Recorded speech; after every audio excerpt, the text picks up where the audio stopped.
bienvenidos a Desiguales. Sí, es miércoles, pero estamos en vivo en la televisión pública porque es una edición especial, Pablo, la de esta noche. Hoy es el Día Mundial de la Salud por la fundación de la Organización Mundial de la Salud, justamente, pero además es un día particular en la República Argentina porque hoy se anunciaron medidas. Pasadas las 18:30 habló el presidente Alberto Fernández, presidente que aún estando vacunado con las 2 dosis de la Sputnik V, tiene coronavirus. Esto recordémoslo para entender que la vacuna no es milagrosa, hay que seguir cuidándose. Y además porque lamentablemente hoy es un día récord de casos positivos en nuestro país.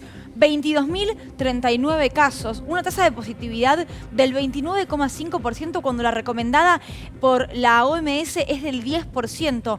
199 personas murieron hoy, lamentablemente, y esto, por supuesto, siempre un abrazo y un afecto a esas personas que han perdido a seres queridos en este contexto. Pero decíamos, medidas anunciadas para las próximas 3 semanas que refuerzan lo que son los controles y el movimiento de personas porque, y esto te lo dejo a vos, Caruso, con responsabilidad social e individual solamente no alcanza. ¿Qué tal? Buenas noches. Bueno, efectivamente estamos en un programa especial. Ya vamos conociéndonos, tenemos un camino compartido en Desiguales y está claro que tenemos un vínculo con la coyuntura indefectiblemente, pero también tratamos de despegar un poquito los pies de ella y a ver si podemos reflexionar cosas un poquito más a mediano y largo plazo. Quiero ser muy sincero, teníamos muchas ganas de este programa. Por el día, efectivamente, más allá de los anuncios y el momento de la pandemia, íbamos a reflexionar, seguramente vamos a hacerlo también, quizá un poco menos, acerca del sistema de salud en la República Argentina. Es decir, ¿qué dice la pandemia sobre nuestro sistema de salud? Bueno, estamos en el programa en el que estamos, en el día en el que estamos y por supuesto vamos a abocarnos a eso con especialistas. Está José Carlos Escudero con nosotros, médico sanitarista, sociólogo. Está Gabriela Piovano, médica infectóloga del Hospital Muñiz, algunos otros contactos por Zoom muy interesantes. Además, toda medida sanitarista, lo hemos aprendido en este tiempo, es política. Y todo lo que estamos viendo se da una coyuntura y esa coyuntura política permite también la aplicación de ciertas medidas restrictivas para frenar la circulación y otras no. Y esto también va a ser parte de la evaluación que hagamos junto con especialistas de las medidas que ha anunciado hace un ratito nada más el presidente Alberto Fernández. Lucila, vamos a compartir un tramo de lo que el presidente decía desde Olivos, grabando solo, cadena nacional, solo. Yo no sé si alguno de estos anuncios que ha hecho el presidente había sido leído, quizá alguno, pero en general el presidente se sentía, por supuesto, muy cómodo, no digo improvisando, pero sí confiando en su propia retórica política y en su saber para comunicarse con la población. Hoy leyó un mensaje muy preciso, insisto, lo grabó en soledad, al aire libre en la Quinta de Olivos, y entre otras cosas, esto decía. Hemos adoptado diversas medidas que regirán para todo el país y otras más específicas que alcanzarán a zonas de mediano y alto riesgo epidemiológico y sanitario. Vamos a suspender para todo el país los viajes grupales de egresados y egresadas, de estudio y también de grupos turísticos. En las zonas del país consideradas de mediano y riesgo epidemiológico y sanitario, es facultad y responsabilidad de gobernadores y gobernadoras adoptar en forma temprana medidas que disminuyan la circulación para prevenir los contagios. Ello es así, pues es del resorte exclusivo de las provincias el monitorear y hacer cumplir cualquier medida restrictiva de la circulación. En las zonas donde hay mayor riesgo epidemiológico y sanitario, se tomarán además otras medidas.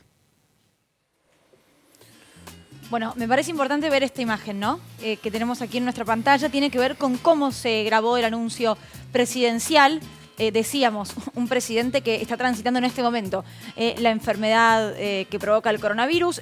Esto demuestra que no tuvo contacto con nadie, que dejaron todo armado. Él salió del chalet en el que está en este momento haciendo el aislamiento, habló y regresó. Bueno, me parece importante remarcarlo justamente porque se le pide a la ciudadanía una responsabilidad, que es lo que se intenta mostrar con este mensaje. Pero ahora sí, Pablo, presentamos a los invitados. Sí, vamos a presentar formalmente a nuestros invitados. Bueno, les decíamos, está Gabriela Piovano con nosotros. Ella es médica especialista en infectología, es médica del Hospital Muñiz. Ustedes saben, un hospital especializado también en esa materia. y enseguida vamos a empezar a charlar con ella. Y está también José Carlos Escudero con nosotros, médico sanitarista, sociólogo y además profesor titular de la Universidad Nacional de La Plata y de Luján, es decir, docente universitario. Yo quiero recordar, insisto, que un poco la invitación tenía que ver, por supuesto, con arraigo en la pandemia, pero para reflexionar sobre nuestro sistema de salud. Y confío, por la característica de Gabriela y de José Carlos, que eso también lo vamos a tener. Gabriela, una primera mirada respecto de las medidas como infectóloga. Bueno, evidentemente es necesario empezar a sectorizar nuevamente la circulación, ¿no? Porque recordemos que para julio hubo que hacer una medida nuevamente de un fuerte cuarentenamiento de la población y a partir de ahí, digamos, sostener lo que nosotros habíamos hablado como los corrales, ¿no? Más allá de las burbujas, tratando de mostrar una imagen que donde se involucraba no solo tal vez tu familia, sino tu vínculo de trabajo, ¿no? Y que a partir de esas medidas de apertura, porque entonces esto que nos había permitido realmente disminuir el número de internaciones y de todos los parámetros, ¿no es cierto? Entonces esto animó obviamente al gobierno con toda la situación que se ha, digamos, también puesto en juego, ¿no? De la gente, de su cansancio, etcétera. Y bueno, la verdad que los números daban para dar cierta libertad o márgenes para la gente y un poco se intentó apelar en ese momento a su individualidad y a su responsabilidad, pero evidentemente no es solo Argentina, ¿no? Hemos visto que todos los países que se permitieron la circulación libre llegaron a un colapso. Entonces nosotros, la verdad que en un primer momento teníamos muchos números, pero las internaciones, digamos, proporcionalmente no estaban subiendo. Nosotros ahora sí estamos viendo, porque evidentemente, además, cuanto a más gente afectes, por menos que haya personas de grupos de riesgo más bajos que en los primeros grupos, cuando hablas de miles y miles de personas, claro, esas son cientos de personas. Fíjense que aún, o sea, digo, los muertos, digamos, son proporcionalmente mucho más bajos, ¿no es cierto? Sin embargo, ya hablamos de saturación de los sistemas de terapia y sumemos a esto, por favor, hoy el cansancio del personal de la salud. Eso quería preguntarle, bueno, se lo pregunto primero a usted, José Carlos, los médicos, los enfermeros, los camilleros, los ambulancieros, hasta los que hacen extracciones de sangre o los hisopados, los técnicos, digo, están agotados física y mentalmente. ¿Cómo se hace? ¿Cómo se sigue? Argentina se preparó bastante bien comparado con otros países. Por ejemplo, cuando se compara la curva epidémica de Chile con la de Argentina, Argentina con esta cuarentena tan denostada, se evitó la primer curva de casos en Chile. Y Argentina ganó tiempo llenándose de terapia intensiva, por ejemplo. Ahora pasó ese momento, Argentina está en principio en mejor situación que otros países. Es notable ver en internet como en todos los estados del sur de Brasil no hay terapia intensiva. Yo no estoy hablando del nordeste brasileño, estoy hablando de Sao Paulo. Chile tiene al límite la terapia intensiva. Uruguay tiene en este momento una tasa de mortalidad que es casi el triple de la de Argentina. Brasil tiene una tasa que es 5 veces más alta que la tasa de mortalidad argentina. Paraguay tiene una tasa que es más o menos 3 veces más. Argentina ha venido preparándose para una situación, así que ahora pensemos, los contagios ahora, muchos de ellos se van a traducir en muertes. ¿Cuántas muertes para un sistema que está mejor equipado que el de sus vecinos? Porque es una decisión de política de Estado, claro, de prepararlo así. Eso es lo que tenemos que evitar, un número de muertes. Les digo solamente 2 cifras. Toda esta pandemia empezó en China.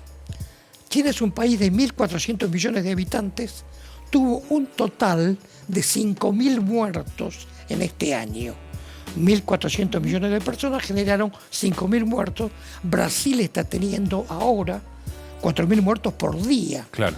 Así que cuando alguno de ustedes dijo, la salud pública es política, hay que analizar el sistema político chino que tomó una decisión, y el sistema político del Brasil de Bolsonaro, que está teniendo ahora por día el mismo número de muertes que tuvo China en un año. En algún momento del programa vamos a conversar efectivamente dónde está ubicada la Argentina en medio de esa capacidad para tomar decisiones políticas respecto a lo sanitario. Concretamente sobre las medidas que hoy se anunciaron, José Carlos, ¿le parece que son suficientes y de qué depende que sean efectivas? Si uno tuviera omnipotencia de epidemiólogo, Sí. está siempre pensando, si la gente dejara de verse durante 3 semanas, la pandemia desaparece. Pero es imposible que el ser humano... No va a ocurrir. No, Claro. Claro. En China sí. Es un ejercicio de mesa de arena, como dicen los epidemiólogos. Y se dan cuenta, si los contactos se reducen mucho, la epidemia casi desaparece, pero el ser humano es un ser gregario y hay patología de la gente que se aísla mucho. Así que hay que tener una especie de oído fino sobre cuál es la medida muy eficaz, pero que la gente no aguanta psicológicamente, y la medida que la gente aguanta psicológicamente, pero se traduce en muchas más muertes. Te traslado la misma pregunta, Gabriela. ¿Qué opinás de las medidas alcanzan y de qué depende que sean efectivas? Bueno, obviamente del acatamiento de la gente, ¿no es cierto? Desde ya, y a su vez, por ahí en esto, o sea, nosotros... Acatamiento o control por parte del Estado para que se cumplan. Bueno, ahí tenés el problema, porque van a empezar a decir que es un Estado controlador, ¿no es cierto? Y realmente no sé si vas a tener lugar para por ahí sancionar a todo el mundo o tomar medidas realmente restrictivas. Me parece que, obviamente, si vos ya estás frente a un colapso, vas a decir no circula nadie, y tal vez eso sí te va a habilitar a tener una policía circulando, digamos, mandando a la gente adentro. Pero yo creo que el récord de hoy, mañana murió, mañana es otro récord, Claro, y sí, así sí. vamos a seguir por lo menos de acá a 15 días más, donde se acuerdan que cuando se cerró en julio, nosotros seguimos subiendo los casos, Claro. pero la verdad que, claro, cuando hablamos que se había llegado de 4.000 y pico de casos y subieron a 6.000 y pico, nosotros decíamos, sí, pero podrían haber sido 25.000 Claro, en claro, ese momento. claro. Y a partir de que queda esta sectorización, chicos, que era, digamos, no la escolaridad presencial, no los bares, no ese intercambio que sucedió tan masivo, ¿no?, con las festividades, lo que nos venga ahora de lo que nos pasó en Semana Santa. O sea, Semana Santa todavía no está traducida no está en números. impactando. No está impactando. No son estos 22.039 No, casos eso va a ser Semana dentro Santa. de 15 días. Claro. Entonces, ahí está que tal vez, digamos, lo que pasa es que es triste cuando inclusive gente desde los medios te plantea que no tuvimos la imagen de Bolsonaro que justifique cerrar. Y vos le decís, no tenemos esa imagen porque cerramos. Claro. Entonces, queremos esa imagen para Claro. que nos justifique. A mí me parece que es muy cruento eso. No, claro. Y un poco lo pensamos como algo que le va a pasar a otro, ¿no es cierto? Por ahí dijeron, bueno, un tío mío ya se murió. Está bien, pero si seguimos por ahí se muere tu hermano más chico, ¿viste? Sí, O sea, o la pasa mal, realmente, digo, las te digo que consecuencias. es espantoso. Bueno, sobre esto les quiero preguntar también, ¿no? Sobre las consecuencias que todavía desconocemos de este virus en gente joven, sin ninguna enfermedad previa, etcétera. Pero si les parece, compartimos otro de los fragmentos del anuncio del presidente hace un rato nada más. Se suspenden actividades sociales en domicilios particulares. Se suspenden reuniones sociales en espacios públicos al aire libre de más de 20 personas. Se suspenden actividades de casino, bingo, discotecas o cualquier salón de fiestas. Se suspende la práctica recreativa de cualquier deporte en lugares cerrados donde practiquen más de 10 personas. Se establece el cierre de bares y restaurantes a partir de las 23 horas. Se prohíbe la circulación entre las 0 y las 6 de la mañana de cada día. Según las jurisdicciones, las autoridades podrán solo ampliar estos horarios en función de las especificidades de cada lugar. Concretamente en el AMBA, solo podrán usar transporte público de pasajeros, trabajadores considerados esenciales, toda la comunidad educativa y aquellos que ya fueron expresamente autorizados. Estas medidas de cuidado son indispensables para bajar la transmisión. Estarán vigentes desde las 0 horas de este viernes 9 de abril y durarán hasta el 30 de abril venidero. Bueno, son 3 semanas, ¿no? Hoy es 7 de abril, esto va a ocurrir hasta el 30, decía el presidente Alberto Fernández. Te quiero preguntar, Gabriela, por lo que tiene que ver con la responsabilidad individual y ciudadana, ¿no? Porque vos decías muy bien, bueno, si restringen la circulación por la calle entre las 12 de la noche y las 6 de la mañana, bueno, la policía tiene la potestad de pedirte un permiso. Si está todo ok, como me ha ocurrido en su momento al inicio de la cuarentena, soy periodista, vengo de un canal de televisión, circulé. Ahora, nadie te va a ir a tocar el timbre. Nadie va a ir a golpear la puerta y decir, bueno, a ver cuántas personas están festejando este cumpleaños, son 8, son 3, no hay nadie. Y el tema de transporte, ¿no? Eso ahora va a estar prohibido, digo, la responsabilidad individual. Y el tema de transporte, por supuesto, tiene que ver con la economía y ahí sí ya es un problema aún mayor porque corres riesgo de quedarte sin laburo. Claro, bueno, ahí creo que realmente el gobierno tiene que peinar fino, digamos, dónde tiene que meter también recursos, ¿no? O sea, si vamos a sostener el trabajo que obviamente, y si no lo podemos sostener, entonces, digamos, subsidiar, ¿no? Lo que no pueda, digamos, lo que vos estás mandando a no circular y que realmente se puede. Ahora, evidentemente, digo, estas medidas, bueno, tienen que ser... van a tener una repercusión. La cuestión es que si los números de los que estamos esperando, sobre todo el impacto, por ejemplo, porque volvemos al punto, a ver, si vos te fuiste de vacaciones y te fuiste con tu familia, fuiste a todos los lugares que fuiste al aire libre, no te juntaste con ninguna otra familia, te volviste a tu casa, es muy difícil que traigas una infección. Y si, por ejemplo, todos los que volvieron a casa no fueron a visitar a la abuelita, no va a morir nadie, digamos, de parte de ese grupo, ¿está bien? Pero si no supimos hacer esto, bueno, los números que vamos a tener próximamente van a ser peores. Entonces, ahí sí, por ahí, restringamos entonces un poco más, aunque sea unos días, y después de abril quedemos... mismo, decís vos. Exacto. Dentro de estas 3 semanas. Claro, si dentro de estas 3 semanas se te viene muy todo abajo, vas a tener que cerrar, porque vos no te olvides que igual cuando cierres, vos vas a seguir con una inercia de 15 días. Pero te lo pregunto al revés, ¿cuánto tiempo tiene que pasar de estas medidas para saber si están funcionando o no? Bueno, lo mismo, 15 días. ¿De acá a 15 días? De acá a 15 días. José hace que sí con la cabeza. Sí. O sea, de acá a 15 días deberíamos ver un resultado. Sí. Yo quiero plantear una política de salud pública factible. Hay un precio económico por tomar las medidas que aconsejó el presidente. El Estado argentino debería dar un subsidio económico a la gente que se queda sin trabajo.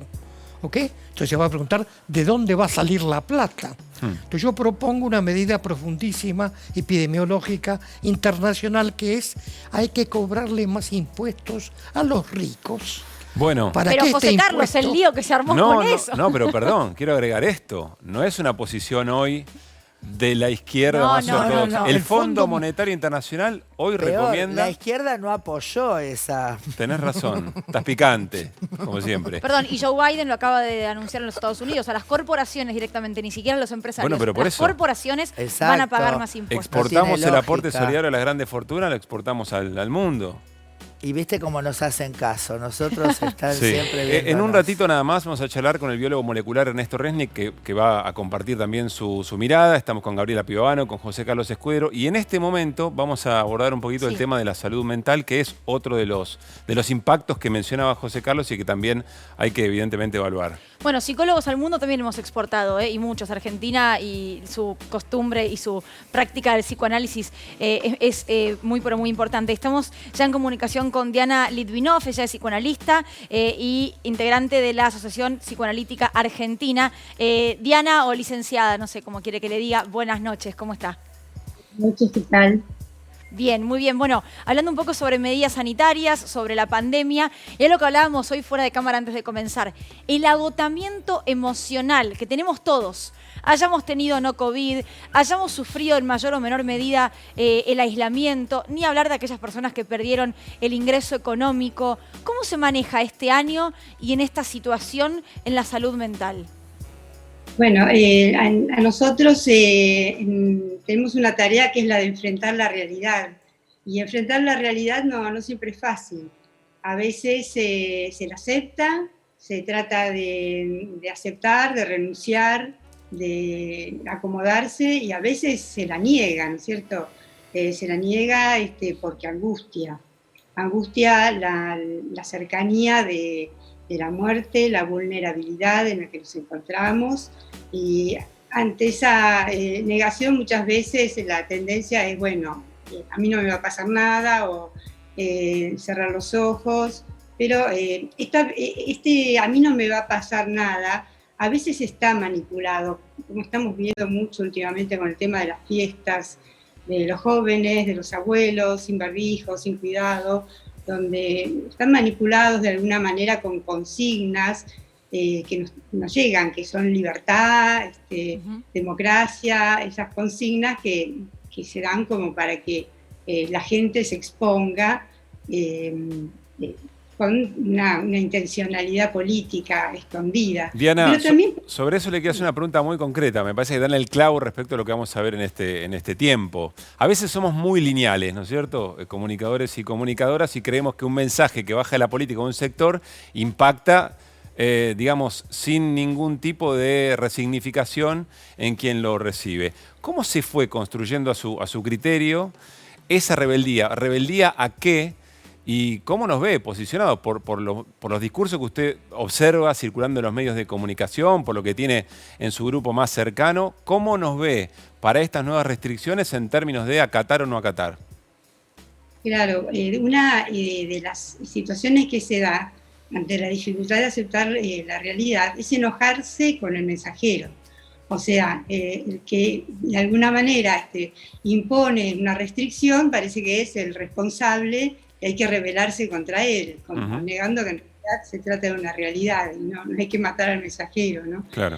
O sea, está este tema de, se arma como un fenómeno de masa, o sea, la idea es como juntémonos todos para defender nuestra libertad, y porque, bueno, como decía antes, hay una intencionalidad política, pero también porque engancha justamente en este cansancio nuestro, que como decían antes, el ser humano le gusta circular, le gusta moverse, le gusta afirmar su individualidad, entonces también hay algo que donde todos nosotros de alguna manera nos sentimos sufriendo, más allá del tema de, bueno, los abrazos y los besos, pero me parece que es importante el tema del golpe que significa no poder trabajar, por ejemplo, la dificultad de no poder duelar a los muertos, la dificultad de no poder festejar una boda, un cumpleaños. Son situaciones que tienen que ver con nuestra capacidad simbólica. No sabemos qué efecto va a tener todo esto. Claro. Pero bueno, de todas maneras implica como un grado de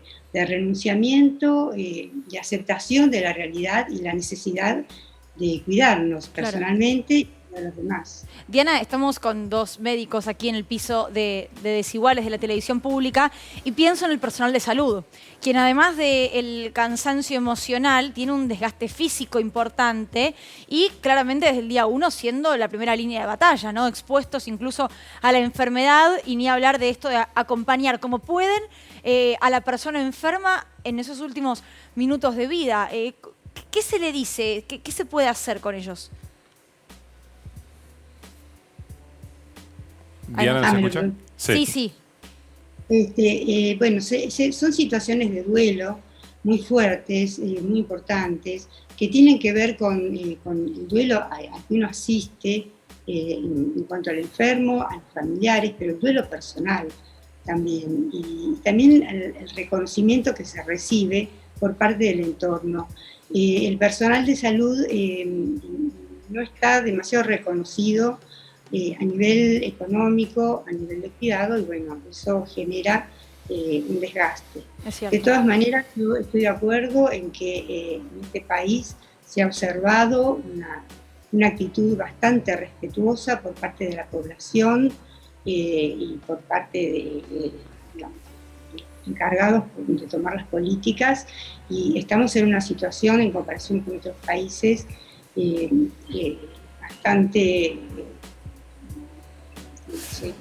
bastante mejor, ¿no? Porque me parece que algo con estas medidas, ¿no es cierto? Esto de, la segunda ola y que la recaída, es muy fácil engancharse en la culpa. O sea, la cuestión es que, bueno, no cumplimos con las medidas de una forma prolija, no nos lavamos las manos lo suficiente, consumimos demasiado, viajamos demasiado, algo hicimos mal, y no es así. O sea, hay que tratar de entender que somos víctimas de alguna manera de esta situación, víctimas de políticas globales, políticas sanitarias, políticas alimentarias, ecológicas, sociales, generales de la humanidad que tienen que ver con la aparición de esto. Diana, le hago una última consulta antes de cerrar la charla. Durante todo el año pasado, parte de lo que deslegitimó las restricciones que los distintos gobiernos querían implementar tenía que ver con el impacto en la salud mental, ¿no? Se hablaba de los suicidios que efectivamente han crecido, una enorme cantidad de datos, estadísticas y reflexiones en torno del impacto de lo que vivimos, de las restricciones que vivimos en la salud mental. ¿Qué impacto tendría nuestra salud mental si tuviéramos la realidad que tienen hoy, lamentablemente, otros países? Personas que no logran llegar al hospital para ser atendidas, esas situaciones que no queremos imaginarnos, pero que son reales en otros lados. Por supuesto, el impacto es muy grande. Yo no sé si hay más suicidios ahora que antes, realmente me parece que es muy temprano para evaluarlo, pero evidentemente que hay una situación de sufrimiento y de restricción, pero nos encontramos con esta realidad que es la pandemia, que hay que aceptarla, que hay que elaborarla y que hay que tratar de transcurrir de la mejor manera posible. También puede ser una oportunidad, no todos los casos son, digamos, de gente que se deprime, hay familias que de pronto se han reencontrado, hay chicos que se adaptan muy bien a las clases por Zoom, la tecnología ayudó muchísimo, se revalorizaron muchas otras situaciones que, digamos, no podemos decir que bueno, pero bueno, no, claro. El ser humano, digamos, reacciona no solo con dolor, con depresión, sino también con valentía, con fuerza y con deseo de superar esta situación, encontrarnos del otro lado, ¿no? Sí. Los traumas siempre se dan en dos tiempos. Estamos en el primer tiempo. ¿Qué va a pasar? ¿Cuál va a ser la elaboración en el segundo tiempo? Eso estará por verse.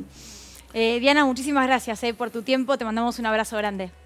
Bien, igualmente. Gracias. No creo que esté publicado en algún libro, ¿no? Lo del segundo tiempo, pero bueno. El primer tiempo ya está publicado. Sí. Les quiero preguntar en minutos nada más a los dos sobre lo que decía recién la psicóloga con respecto al reconocimiento o no al personal de salud. Y también habló de un reconocimiento económico, que no me parece menor.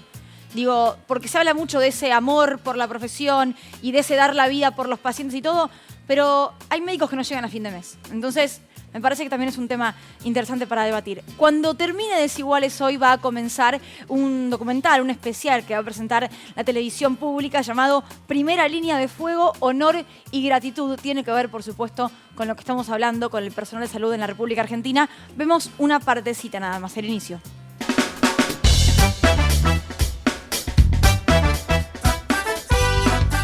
Y ahora es como que estamos viendo que esto no para y que no tiene un final en poco tiempo, y eso agobia un poco. Me siento muy agobiada, muy cansada, esperando que termine. No quiero más esto. De hecho, esta semana tuve que pedir una ayuda psicológica para poder seguir, y como que ya me siento un poco más liviana. Sin embargo, pensamos que va a finalizar y creo que eso también empuja a seguir cada día. Igual lo que más nos empujan son los pacientes. O sea, claramente es eso. Bueno, escuchábamos a sus colegas. No sé quién de los dos quiere comenzar. Déjenme hacer un comentario. Primero, hay un viento neoliberal individualista según el cual todos competimos contra todos somos emprendedores, meritócratas.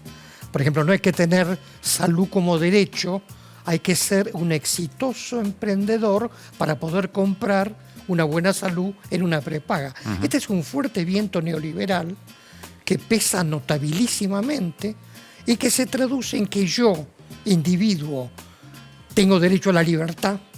Entonces hago lo que se me canta y contagio a mucha gente que no comparte mi ideología y que además por ahí se muere.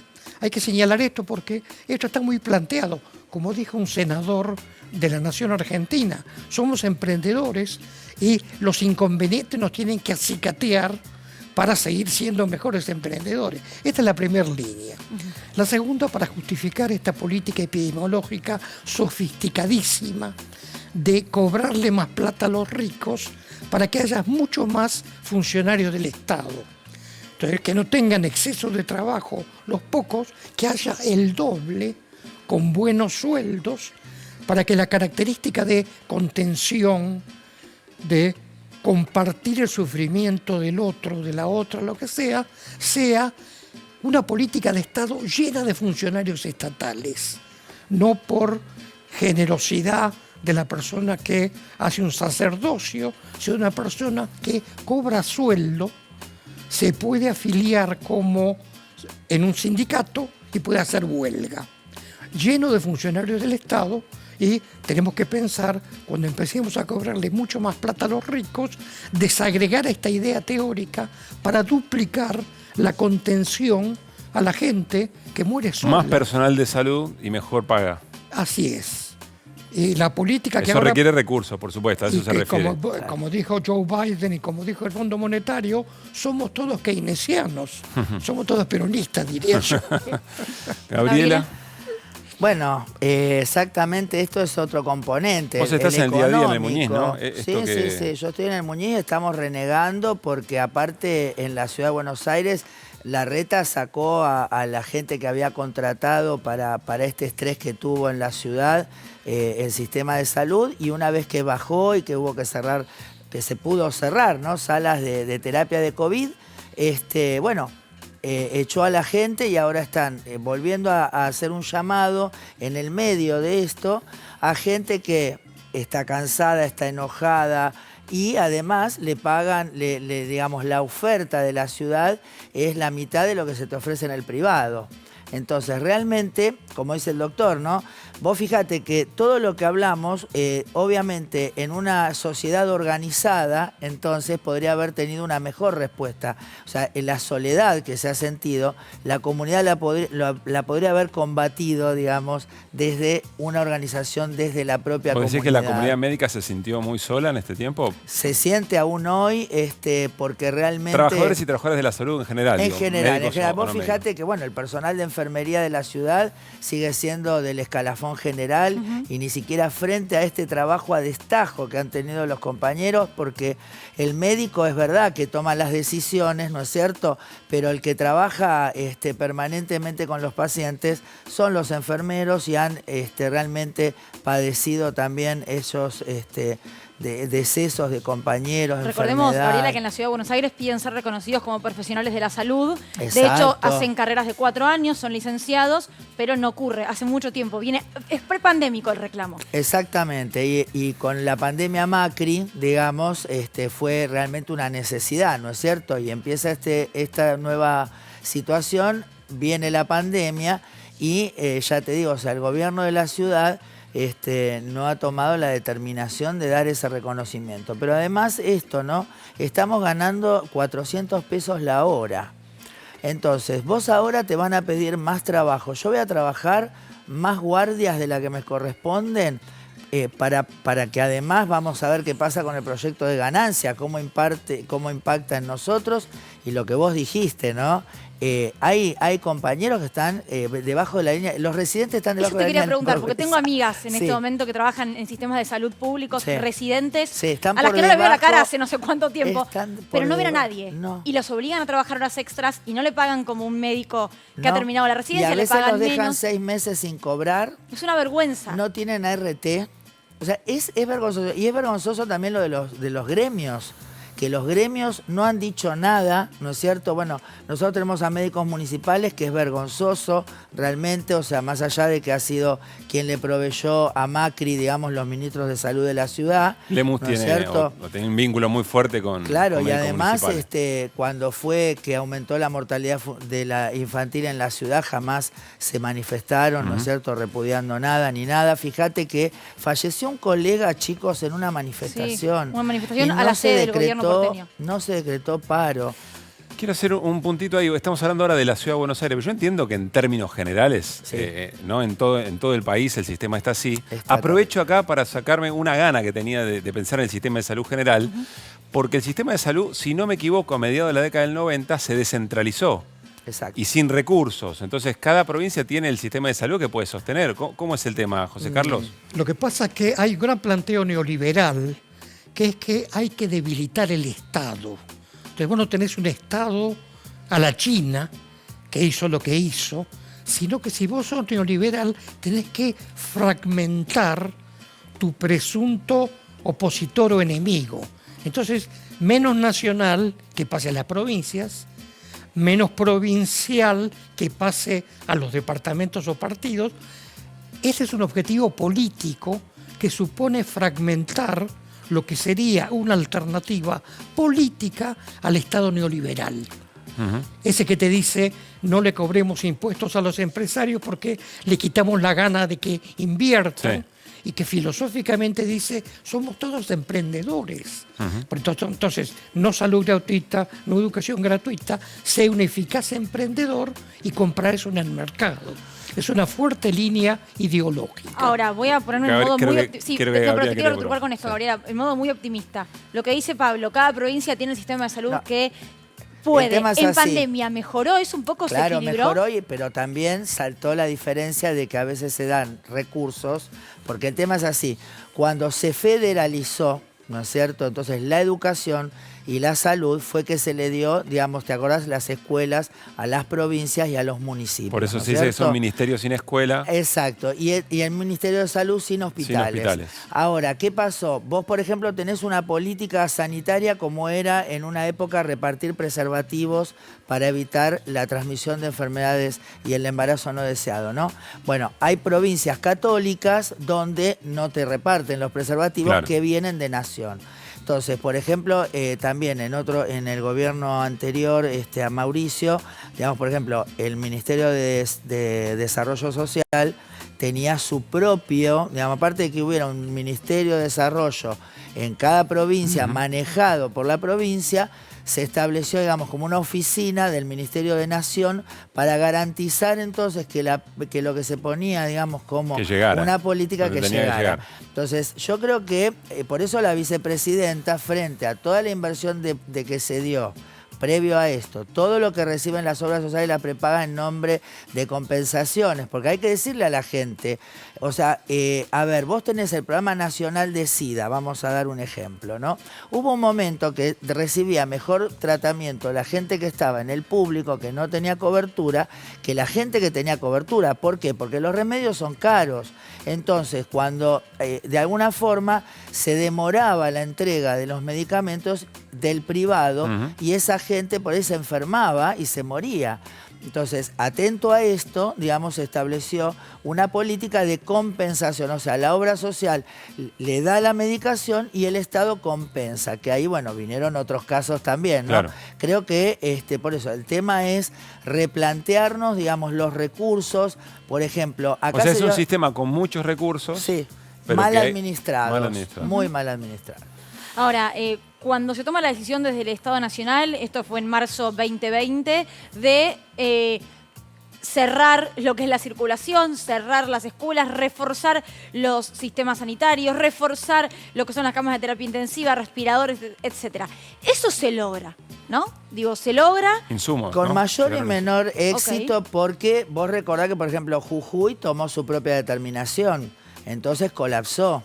Porque el gobierno ahí, otra cosa que hizo fue una especie de unificación, digamos, entre el privado y el público y entre lo nacional y los distintos estamentos. ¿Por qué? Porque el privado iba a colapsar muy tempranamente, porque los primeros pacientes venían de justamente personas que habían viajado, con lo cual tenían un cierto nivel económico y tienen cobertura, y muy rápidamente ese sector llenó y ocupó sus camas. Entonces requirió asistencia del Estado, como ya te digo, la requiere cotidianamente, y bueno, y entonces ahí justamente el Estado, digamos, también intenta, digamos, tomar mayor envergadura con respecto a sus lugares, pero a veces, justamente, cuando van a revisar, encuentran que lo que se dio no estaba, ¿no es cierto? ¿Ha pasado entonces eso? Ha pasado eso entonces, y la verdad que lo que decíamos, vos, por ahí hubo mucha entrega de tecnología, que está muy bien, pero en cuanto a la parte humana, realmente es un bien que está escaseando y que no se ha promovido como corresponde. Ya está esperándonos en el Zoom Ernesto Resnick, vamos a charlar con él en un ratito nada más. Está, ustedes saben, biólogo molecular, reside en Estados Unidos, y por lo que estuve leyendo algunas de sus opiniones, Lucila no está tan de acuerdo con el concepto de restricciones quirúrgicas o hacer un equilibrio entre las medidas. Ahora vamos a charlar un poco sobre eso. Pero si te parece, y si les parece, vamos a compartir otro fragmento de la palabra del presidente de la Nación hoy cuando anunció las restricciones, y tiene que ver con de qué manera el hacer político partidario se mete también de lleno en la capacidad efectiva de las restricciones de cumplir su misión. Estamos en una pandemia. El mundo global está afectado por ella. Semejante catástrofe universal no puede volverse una miserable disputa política. Nada me importa más que la salud de nuestra gente. Vuelvo a llamarlos a la reflexión y a convocarlos a enfrentar este momento unidos, más allá de cualquier diferencia política o ideológica. Debemos cuidarnos colectivamente. A mí me da la sensación, Lucila, que aquí el presidente hace, más allá de una enorme cantidad de ejemplos, referencia directa al comunicado de Juntos por el Cambio de las últimas horas. Sí, comunicado, Pablo, que aclaremos, emitieron, porque ahora vamos a compartir algún fragmentito, antes de que se conozcan las medidas. Digo, las medidas ocurrieron hoy cerca de las 18:30 y este comunicado fue ayer.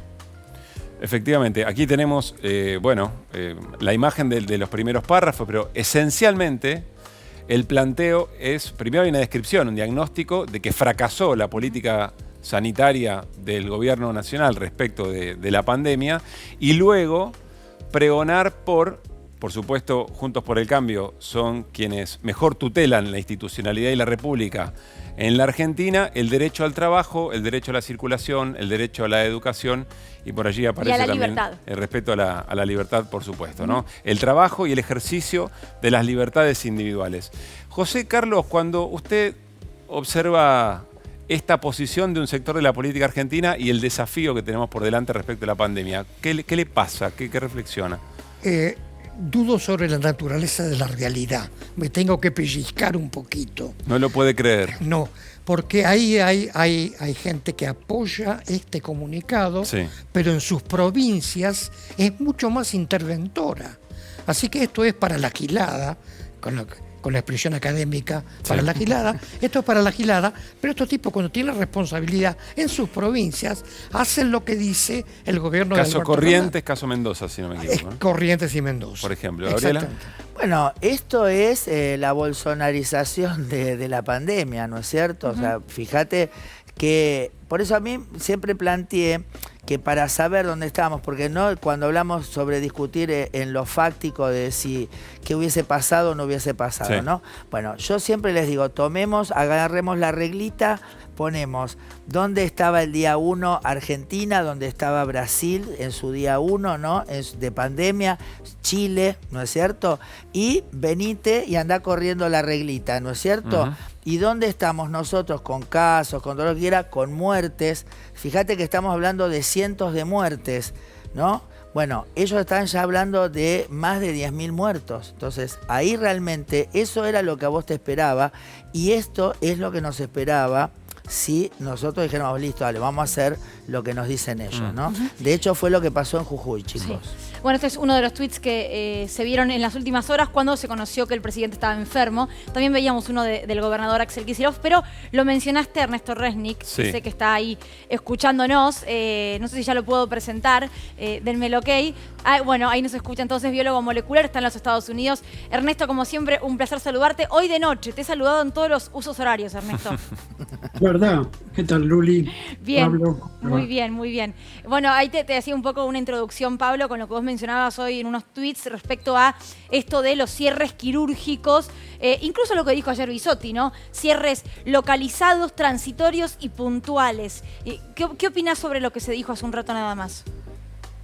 Sí, no estoy en contra per se, o sea, todo lo que se puede hacer que ayude, y creo que estas medidas algo pueden ayudar, estoy a favor. No sé si van a ser la solución, no creo que van a ser la solución, entre otras cosas porque, bueno, por ahí se iniciaron un poco tarde, ¿no? Comparado con lo que han hecho otros países, ya estar con 22.000 casos es medio tarde, ¿no? Para parar la bola de nieve, pero no estoy en contra, creo que va a ayudar a algo, sobre todo por lo menos en lo simbólico, ¿no? Claro. Recuperar un poco esta idea en la gente de que hay un problema serio, porque esencialmente el relajamiento fue creciendo y creciendo con la idea de que, bueno, no pasa nada o no hay nada que se pueda hacer.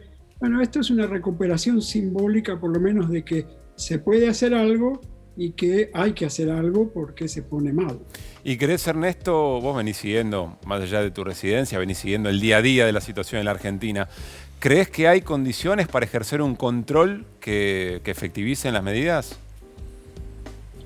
A priori diría que no. Por lo que acabo de leer, bueno, mañana el Ministerio de Seguridad pone un plan en marcha para hacer acatar por lo menos parte de las medidas.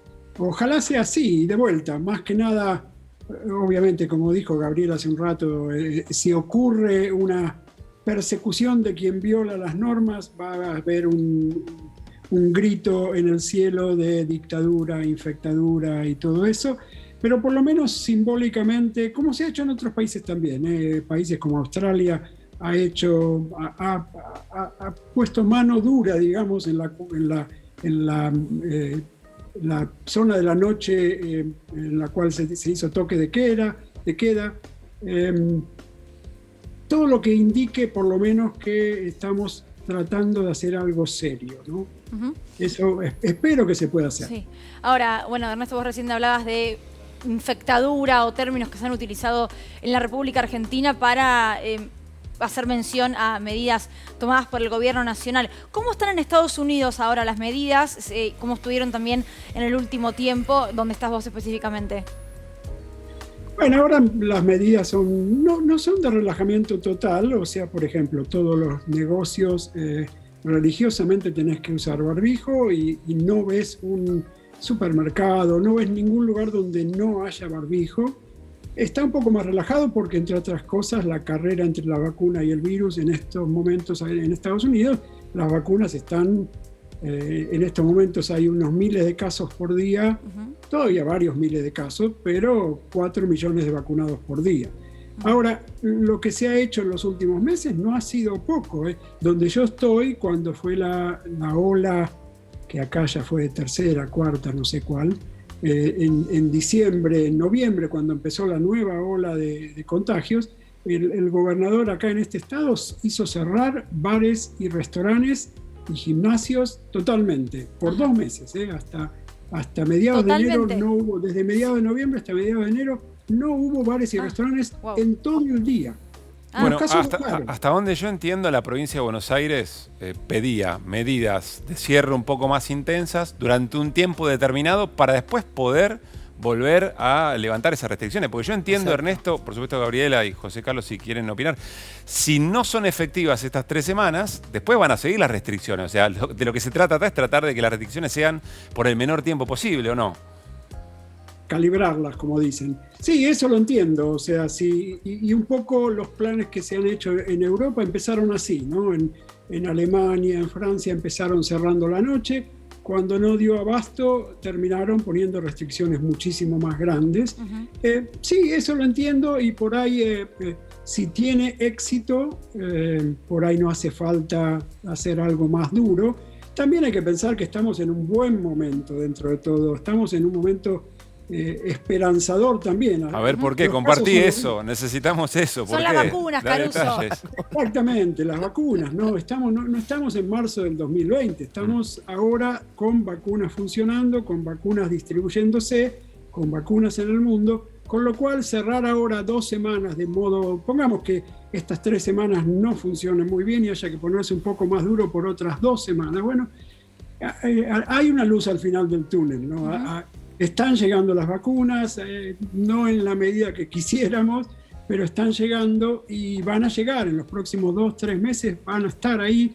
Así que esto no es la oscuridad de marzo del 2020. Claro.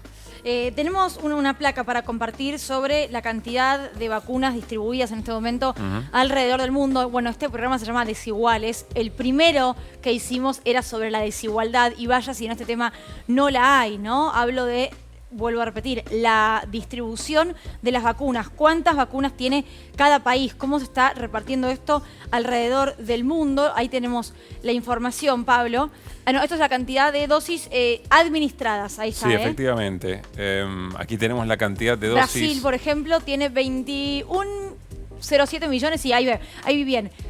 Brasil tiene 21,07 millones, Chile 11,06 millones, México 9,26 millones, Argentina 4,26 millones. Estos son dosis administradas, pero si vemos lo que es la distribución en el mundo, y Ernesto, vos de esto siempre hablás, los países poderosos, muchas vacunas, Estados Unidos, Gran Bretaña, se las quedan, no las venden, no las reparten, incluso con la Unión Europea, Gran Bretaña tiene grandes inconvenientes. ¿Este nacionalismo extremo y cero generoso te sorprende? No, y lo que se ve es un poco lo que decía José Carlos del neoliberalismo aplicado a las vacunas, ¿no? Porque esencialmente lo que tenemos es una situación en la cual los países centrales, Europa, pero sobre todo Estados Unidos, acapara todas las vacunas que puede, y después tenés el derrame de vacunas cuando Estados Unidos termine de vacunarse. Porque por ley en Estados Unidos no va a soltar vacunas hasta que se decida que está terminada la vacunación en Estados Unidos. Y el resto del mundo está en esa pelea entre nacionalista y geopolítica tenés a Europa luchando por sus vacunas. Tenés países como Canadá, por ejemplo, que era en los números de los países que más compraron vacunas, Canadá era el número 1 por habitante, por lejos. Sí. Sin embargo, ahora están quejándose. Canadá tiene el doble de vacunas que Argentina por habitante, o sea, está mejor, pero no está tan bien, y están protestando porque no reciben vacunas. Recibieron la dádiva de Estados Unidos de 2 millones de vacunas de AstraZeneca, lo mismo con México. El mundo está todo igual, ¿no? En cuanto a que sacando unos pocos, y algunos países con una cierta suerte y gran negociación diplomática como Chile, el resto estamos todos con lo que podemos. Claro. A ver, vamos a compartir estos datos que de alguna manera me parece ponen negro sobre blanco lo que está diciendo Ernesto. Lo voy a leer así también, Ernesto, que no sé si tiene la referencia visual, también la puede compartir. Tiene que ver con la distribución desigual de las vacunas. Se entregaron 455 millones de dosis de vacunas en total de 162 territorios. Escuchen esto, o lean. Solamente el 0,1% han sido inyectadas en los 29 países de menores ingresos que albergan al 9% de la población mundial. Y el 56% de las dosis fueron aplicadas en países de altos ingresos en los que reside el 16% de los habitantes de todo el mundo. Me parece que esto es absolutamente elocuente. Pregunto por los organismos internacionales, están medio pintados de floreros. Habría que poner un tacho, como se hacía con los autos antes, ¿no? Un tacho arriba, muchachos. ¿Sigue haciéndose o no? Yo no sé, la Organización Mundial de la Salud o Naciones Unidas sobre esto debería tener otro nivel de injerencia. Yo trabajé en la Organización Mundial de la Salud cuando se creó la atención primaria. Y gente que después estuvo vinculada con Argentina planteó el control estatal para el lucro excesivo y la baja de calidad de medicamentos. Ese fue el momento de gloria, fue los años 70 y comienzo de 80. Después la curva de deterioro de Organización Mundial de la Salud ha sido clarísima. Digamos, es mejor que la nada. En términos de intervención política. En términos de jugarse a decir, claro. Este país está haciendo esta chanchada y debería denunciarse. Así que es poca cosa, es lo que hay en este momento de extremo neoliberalismo mundial. ¿No serviría para nada esta compraventa de vacunas en términos privados que proponen algunos sectores? Si la quieren, si las consiguen, enhorabuena, y entonces las traen y se vacunan entre ellos. Pero la pregunta es, ¿vamos a estar garantizados que lo que recibe la gente que paga es realmente una vacuna? ¿Por qué planteas eso? Porque lo planteo porque claramente el sector privado en muchos países, o sea, el mercantilismo te lleva a envasar agua en un frasquito y venderla, ¿no es cierto? Bueno, o sea, me enteré que Pfizer en realidad no comercializa de manera privada sus vacunas. Porque se andan diciendo por allí, ¿no? Que justamente con ese laboratorio... Viste que por ahí ahora hacer empieza todo un mercado negro con respecto a esto, ¿no? O sea, viste que cayó un helicóptero, entonces dicen, no saben dónde están las vacunas, y yo estoy segura que a alguien le han dicho, che, las vacunas que faltan las tengo yo, valen Sí, una mano $10.000. sucia siempre. Ernesto, Siempre sobre parece. esto, para cerrar un poco, sobre esto que estamos conversando aquí con Luli, con Gabriela y José Carlos respecto de la privatización de las vacunas o la participación de privados en la compra-venta de vacunas. Sí, no, las empresas tienen garantizado toda su producción a estados en este momento. No existe la venta privada. Se habla, a veces se confunde lo privado con, por ejemplo, en Estados Unidos, con la distribución a través de clínicas privadas, farmacias en algunos estados, pero la distribución sigue siendo gratuita y estatal. No existe modo... Perdón por Ahí lo están llamando, Ernesto. Reclamado. Reclamado. Desde allá mismo me está llamando. No, pobre la mamá, le mandamos un beso. Ya lo largamos, ya lo largamos. No existe la venta privada de vacunas, no existe la compra privada de vacunas. Además sería un despropósito, o sea, abrir el mercado a que cada uno vaya por las suyas. Y bueno, obviamente es una garantía de que el rico tenga la vacuna primero, que de algún modo ocurre igual, ¿no? Tanto en países, los países más ricos tienen la vacuna primero. En los países ricos, por ejemplo en Estados Unidos, la desigualdad de la vacuna en cuanto a quién la recibe ha sido atroz. O sea, la población blanca rica fue la primera, los barrios ricos, en ciudades enteras los barrios ricos han recibido la vacuna antes, así que la desigualdad está igual, aunque no sea privada. Bueno, tenemos muchos programas por delante. Sí. Por eso le pusieron este nombre, Ernesto, para que no se nos agoten los temas, lamentablemente. Te mandamos un abrazo grande, como siempre. Me faltó el escudo de Atlanta hoy en la biblioteca atrás, que me gusta cuando aparece. Si querés, si me das un segundo, lo pongo. Ponelo. Sí. Aparte, ¿sabes qué? El que me está enfocando es un camarógrafo de Chacarita y está encantado de que le pongas ahora un escudo de Atlanta. Así que ponelo, Ernesto, dale. Dale que te doy tiempo a propósito. No, sabes que lo llevé al piso de arriba. La próxima. Te mandamos un abrazo grande, gracias. Un abrazo grande, gracias. Gracias, Ernesto. Bueno, se acaba de ganar Lucila una enorme cantidad de amigos aquí, ¿no? en el piso, muy bien. Bueno, yo querría preguntarles, en el marco de la situación actual y por supuesto sabiendo que la urgencia tiene que ver cómo las medidas se van a empezar a implementar, qué reacciones de la gente, también no me parece un tema fundamental. Si ustedes tuvieran que decir con la experiencia que tienen, ¿qué nos ha dicho o denunciado la pandemia de nuestro sistema de salud? ¿Qué dirían, Gabriela? Bueno, justamente pensemos que venía de un ministerio que pasó a una secretaría, ¿no? No se ha hablado nunca de las 32.000 muertes que hubo en el 19 por falta de vacunas, ¿no es cierto? Cuando después las encontramos, porque vos primero decías, bueno, pero a usted le parecerá doctora, pero después estaban. Entonces, un sistema que venía debilitado, desorganizado, competitivo, o sea, con muchísima también desigualdad. Antes del macrismo estaba todo bien en el sistema de salud argentino.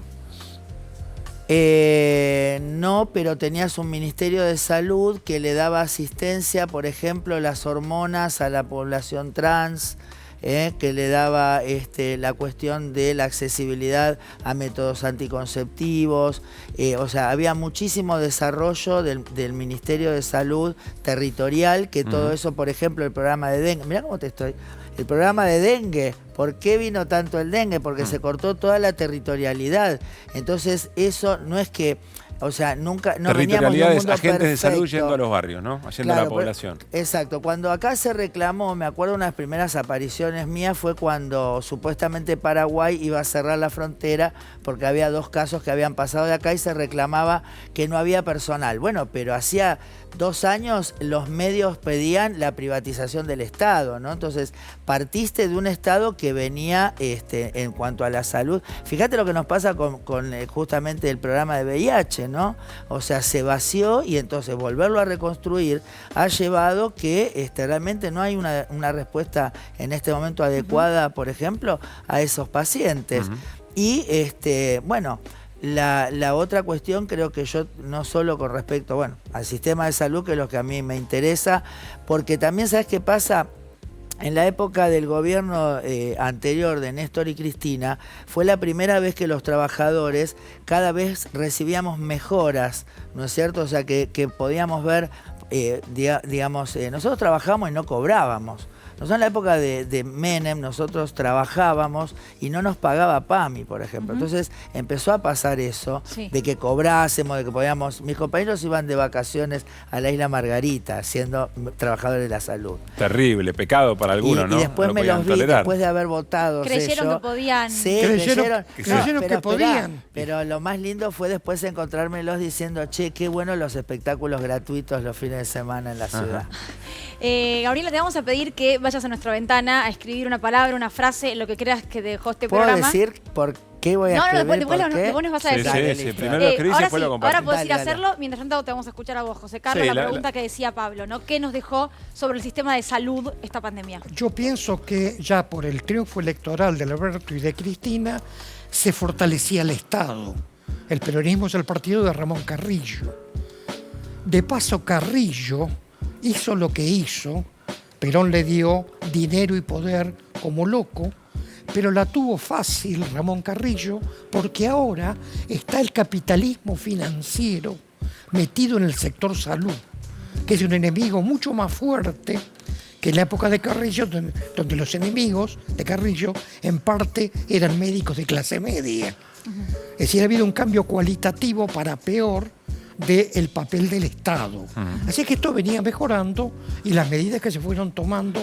Yo centro esto del Estado, que me expliquen por qué en poco más de un año China tuvo 5.000 muertos y Brasil está teniendo 350.000 muertos.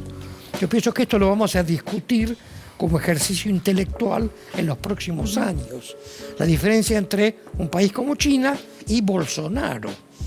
O mismo Piñera en Chile, que debilitó el que fue en algún momento excelente sistema estatal chileno, que justificó el despertar político en Chile un tiempo antes de ahora. José Carlos, lo vamos a invitar a que vaya a la ventana y ahí va a encontrar un marcador para dejar alguna reflexión, algún concepto de lo que le haya dejado el programa o de lo que no pudo completar y quiera. Levántese tranquilo. O sea que para mí nuestro programa va marcando una familiaridad hermosa que se ve en lo cómodo que estaba José Carlos en la silla. Estaba como en el living de la casa. Pero lo digo para bien, Bueno, a ver, Gabriela, ¿qué nos dejaste en la ventana? No maten al cartero, chicos. No maten al cartero. No maten al cartero. ¿Quién es el cartero? Y ahí puse Gabriela. Bueno, no, a ver, el arcángel San Gabriel fue el cartero. No, a ver, el tema ¿no? Que vos le venís a decir, chicos, si no nos controlamos, la vamos a pasar mal, pero no en términos del gobierno o ni siquiera los médicos. Estamos hablando de vos mismo, estamos hablando de tus seres queridos. Y una vez que esto pase, va a ser tarde. Entonces, nosotros venimos a traer la noticia, no somos la noticia, no somos lo malo. Estamos tratando, porque vos ahora también hay toda una cuestión de que esto se hace por electoralismo. Entonces siempre se está deslegitimando la vida de la gente. Sí. O sea, me llegaron así, se murió mi tío y a mí también se me murió mi tío. ¿Te parece poco? Sí, cuando yo creo que no hay político en el mundo, digo esto, piense como piense, actúe como actúe, que haya elegido gobernar en este contexto. Sí, claro. Yo creo que nadie, absolutamente nadie, hubiese elegido ser presidente, gobernador, intendente, lo que sea en un cargo político en este contexto. No sé, es una opinión personal, creo que nadie lo hubiese hecho. Un pequeño comentario. Sí. Los chinos deben estar sonriendo así porque el debilitamiento de la hegemonía norteamericana está asociado al enorme despelote, que es inclusive un despelote político de Estados Unidos, y relativamente China está subiendo y la hegemonía norteamericana está bajando. Claro. Así que si yo fuera un chino... Estarías contento. José Carlos, vos escribiste, buena salud es tener poder político. No tenemos más tiempo, pero 2, 3 palabritas sobre esto. Si vos tenés poder, técnicamente, tener buena salud colectiva es tener poder político para implementar las 3 tonterías que hay que hacer. Un número. Cuba es un país pobre. Argentina es un país más rico. Cuba tiene la mitad de la mortalidad infantil de Argentina, la mitad. Y los cubanos y las cubanas viven 2 años más que los argentinos y las argentinas. José Carlos, gracias por haber venido. Placer. Gabriela. Gracias. Muchísimas gracias. Gracias, hayan sentido cómodo y cómoda para poder charlar sobre este tema, muy urgente, por cierto.